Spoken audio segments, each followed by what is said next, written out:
All right, take three. Let's see. Just like, phase the part three of part three of Ant-Man. Ant-Man and the Wasp. We're doing Ant-Man and the Wasp today. All right, cool.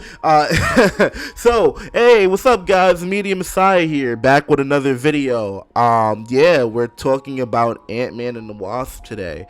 I didn't like the movie. Not saying it was a bad movie, but it was not a great movie. Yeah, these videos, as you couldn't tell, are unscripted, and that's not gonna change. I kind of like the idea of like having free form conversation. It makes everything feel, more natural, organic. It makes it, more likely that you guys comment, even if you're saying negative things. Like, yo, bro, you should probably get the script because we have no idea what you're talking about in your tangents. Yeah, but that's besides the point. I kind of want to, just give a little introduction because, like, the last video I made was like a Forspoken video, which is a video game, and this video, if it does some numbers, might bring in some Marvel fans. So I kind of talk about everything on this channel, and today we're kind of doing like a little bit of a longer video. In context to these kind of just talk over videos, the last video was 10 minutes. This one I'm gonna try to hit about 15 minutes. So yeah, let's see if I have enough to say. If not, I'll just start freestyling or something like that. Yeah, but so Ant-Man and the Wasp, Quantumania, Ascension Time, Reversal 2.8, Fragmentary Passage. It's an okay movie. I gave it a solid 6 out of 10, which isn't a bad rating, but it's mid. I gave, for reference, I gave Black Panther 2 a 7 out of 10, and that's just because obviously no one's really happy with Phase 4. And as an introduction to Phase 5, this movie wasn't really the strongest, and we'll get into that. Typically, I spend a lot of time rambling, and I realize that's not typically good for newcomers who are watching my video who are looking for information. So, without further ado, let's just talk about the movie, man. Just say what I feel about it, and, maybe you guys can talk in the comments about how you felt about it. But, okay, so overall, what is the issue with this movie, and how does it play into a bigger issue in the Marvel universe as a whole, right? So I'll say that the movie has two major issues, and it splits into half of the movie, right? So I have an issue with the first half of the movie, and I have an issue with the second half of the movie, and all together that just makes one mediocre movie, because the content in the movie itself isn't necessarily a bad movie. It's just how it's executed makes it pretty fucking bad. So first half of the movie, everything is okay. They're establishing the characters and how they feel, especially after Endgame and all that type of stuff and everything going on, right? I really am not going to talk about the characters too much. I have nothing to say about any of the characters because they don't have any strong character arcs that really need to be talked about in this movie. They're all just okay. I only have an issue with one character, and that's Janet. I don't have an issue with anything in the movie about her and like what she does, except the one thing, which is the pronoun game, which she is a big factor in why this movie is so slowed. So for all of you that watched the movie, and for those of you who didn't watch the movie, we all know, if you've watched Ant-Man and the Wasp, Janet Van Dyne is Hank Pym's wife, and because of that, she was trapped in the quantum realm, and they spent all like last two movies trying to get her back and figuring out the quantum realm, and that's cool and whatnot. But the issue here is that she didn't just sit around in a quantum realm doing nothing. She actually had agency. There were other people that live in the quantum realm thanks to her and whatnot, because she basically created the quantum realm multiverse that established everything, I believe. I'm actually not sure, because like the way it seems in the movie is that because of when she fuses the shrinking and enlarging device with Kang's time machine energy Neuralink thingy, that's what creates the quantum realm. But there were also monsters that were in the quantum realm that Janet was fighting Yeah, actually might be a plot hole. Someone correct me on that in the comments if I'm wrong. But isn't that a plot hole that like there's supposed to be like no life in the quantum realm until Janet creates it by expanding the neural link thing? I could be wrong. I'm not sure about that 100%, but the details don't matter, right? So basically, uh, Janet and Kang knew each other. This is like a different version of Kang from the one we saw in Loki, and you know, there's other versions of Kang out there. This one's like an exiled one because he's like the bad Kang, I guess. In context, it doesn't really make sense when you put too much thought into it. Yeah, so she knows he's down there and she knows his past because she like stepped inside of his mind and whatnot. It's you know, and it leads her to have like PTSD, and she's basically like, hey, listen, don't explore the quantum realm, or you should have told me about it. And every character in the movie is like, well, why?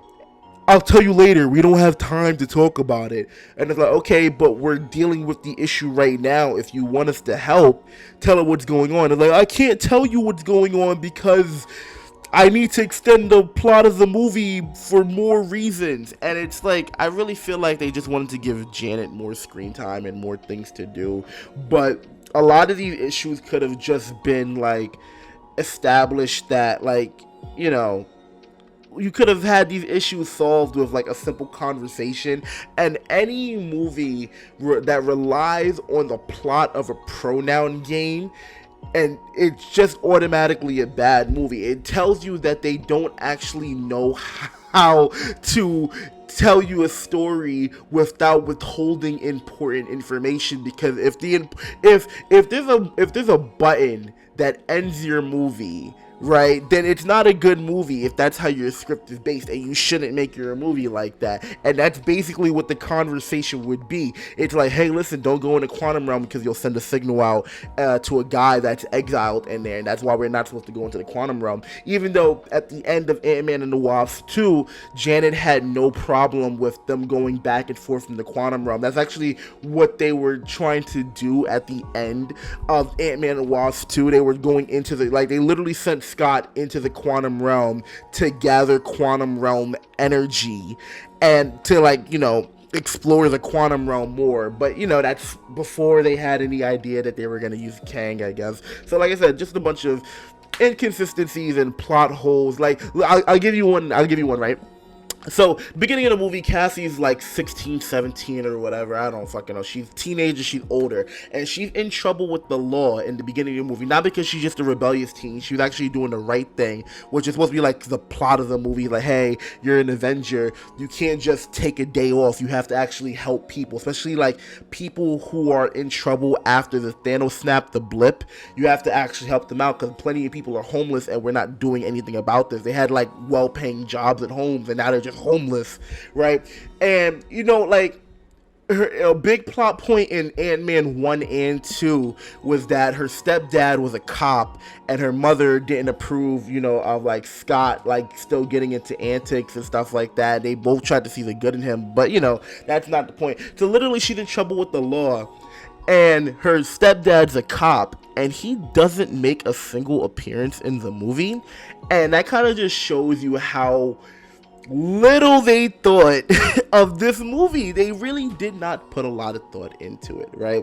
And overall, that's like my first half of the movie that I have an issue with. And then the second half, oh boy, this one is kind of interesting because I know a lot of people are probably not going to agree with me on this one, but I just don't think that Kang should have been in this movie like that. Don't get me wrong, I love the idea of having an overarching bad guy. I genuinely don't care about the MODOK stuff in this. I'm not even going to talk about MODOK. I don't care that's a callback. It just has no overbearing. I don't even care about the fact that he died because they're doing multiversal stuff and different timeline stuff.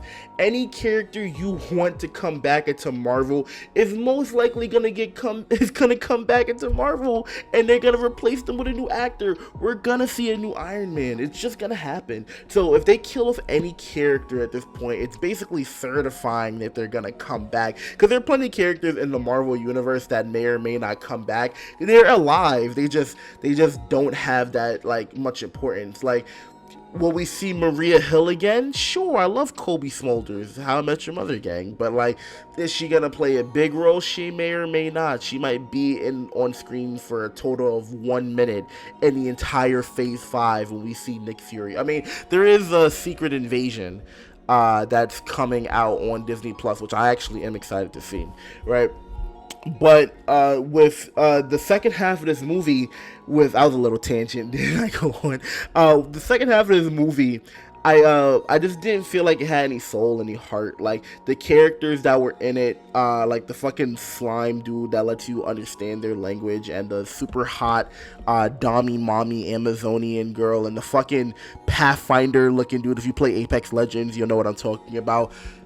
I don't care. They don't do anything to the movie. Like, the whole plot point with the ants, and they lived 1,000 years and they created a soul society. Like, it's just, what are we doing with this movie, man? This movie is like, sure, like, don't get me wrong. I don't know his name. He's a really popular actor, but I don't know the dude that played Hank Pym. I don't really know his name and stuff like that. He had a cool role in the movie and stuff like that. But I just don't think that any of this movie had any heart and soul that it really needed to be, like, made in a sense other than establishing Kang.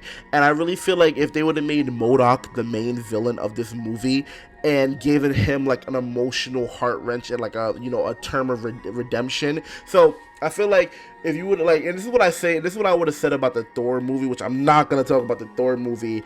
I want to keep it to just Ant-Man, because I'll be here all day literally talking about that stuff. If you give your movie a heart and a soul or a backbone or whatever you want to call it, you'll have a good movie.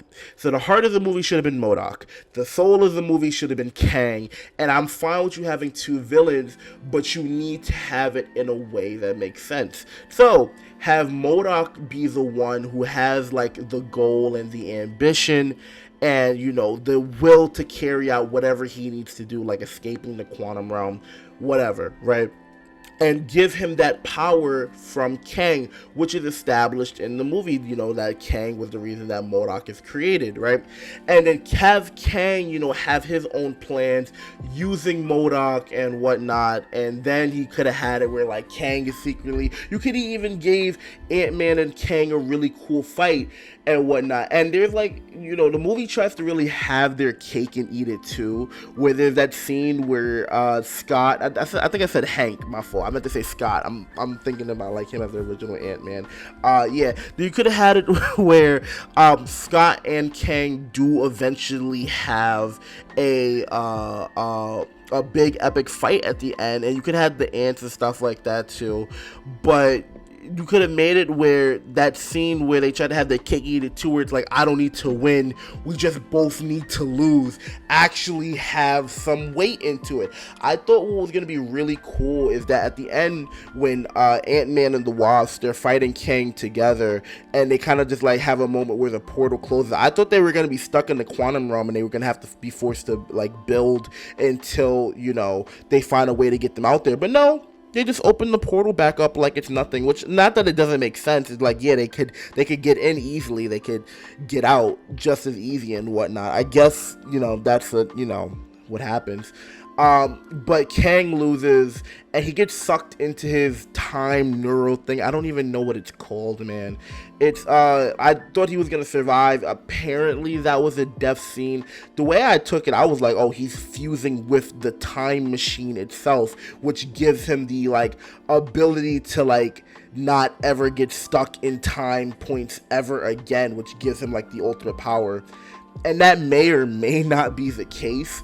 I really don't want to see a Citadel of Kang, you know, like a Rick and Morty style type of thing. I just think it's so weird how the ending and stuff like that. Like, don't get me wrong, the second post-credit scene was good enough to make me start watching Loki over. The Victor Timely stuff, I really feel like Kang as a footnote in time, just leaving footprints everywhere, having some involvement, having some influence on the characters moving forward, as well as the plot of movie points. It literally would be building up to it. It's the same way Thanos would hand out an Infinity Stone to like Loki or to the dude from Guardians of the Galaxy. I forget his name and stuff like that. You know, the same way he did that. Instead, Kang could be like influencing things in the timeline to go his way because he's trying to conquer everything. And it's just, at the end of the day, they just didn't do that. I feel like there should have been so much more emotional weight into this.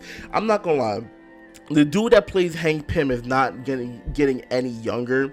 I'm not saying they should have killed him off, but you could do a lot of emotional stuff with him. You could have given him a really good character arc. He carries weight in this movie, certainly more than he carried in Ant-Man and the Wasp, but at the same time, it's like, what are these characters doing? None of them are doing anything. And that's like the main issue I just have with the movie. If you spent the first half of your movie, just like a quick summary, you spent the first half of your movie not telling us anything, and in the second half of your movie you try to have this big crescendo of plot events but no emotional weight behind it because we just don't care, because you didn't take the time to establish us to care. Like, what are we watching the movie for? I don't get what we're watching this movie for. It really doesn't make any sense to me. I don't even know what the next Marvel movie is lined up. If I think really hard, I'm pretty sure it's Guardians of the Galaxy, which is coming out in like May or June and stuff like that. I could be wrong. I have no idea what TV show is coming out next. I don't know if it's Secret Invasion. I don't know. And this is coming from a really big Marvel fan. I am not a critic of this stuff. I try to enjoy it, but I'm going to call it what I call is the same issue with Love and Thunder. Black Panther gets a pass. It's gonna get a pass. I'm not gonna make a Black Panther video, but it gets a pass, right? If you want to know why it gets a pass, I'll type it out in the comments. Just say, hey, why did Black Panther get a pass? I don't doubt any of you are making it this far into the video. But I did say 15 minutes, and it has been 16 minutes, and so I'm going to end the video here. I want to thank everyone who watched and listened to this maniacal tirade that I went on, because it was very free form, and that's because the movie was like that. With my Forspoken video, I felt like it was a lot more well put together, and my thoughts were a lot well put together. I'm making this video multiple days after I already watched the movie, so I can't even recall most of the movie, but like, I really didn't feel any motivation to watch it in the first place. I only did it because I'm like on vacation. I'm like, sure, I'll go see a movie or whatever. It's, at the end of the day, I'm gonna watch all the Marvel movies and I'll give a review of them, but I'm just not satisfied with what they're doing right now. Hopefully it'll all come together in the end, but for now, I want to thank everyone who watched this video, who listened, who gave me time. I know most of you are probably not going to agree with what I had to say in this video, or at least maybe feel like I didn't really touch on the plot points of the movie you wanted to hear be talked about. I'm just going to say, however you feel about the movie is probably valid in the first place, because there are just objective things about it that is just straight up not supposed to be in a movie, or things that are supposed to be in a movie. But yeah, I'm gonna end the video out here. Thanks for watching. Make sure you like, comment, subscribe. I do have a Twitch. I will be linking it in the description below, as well as links to my Facebook and my Instagram. We are also on TikTok, but we're not too focused on that.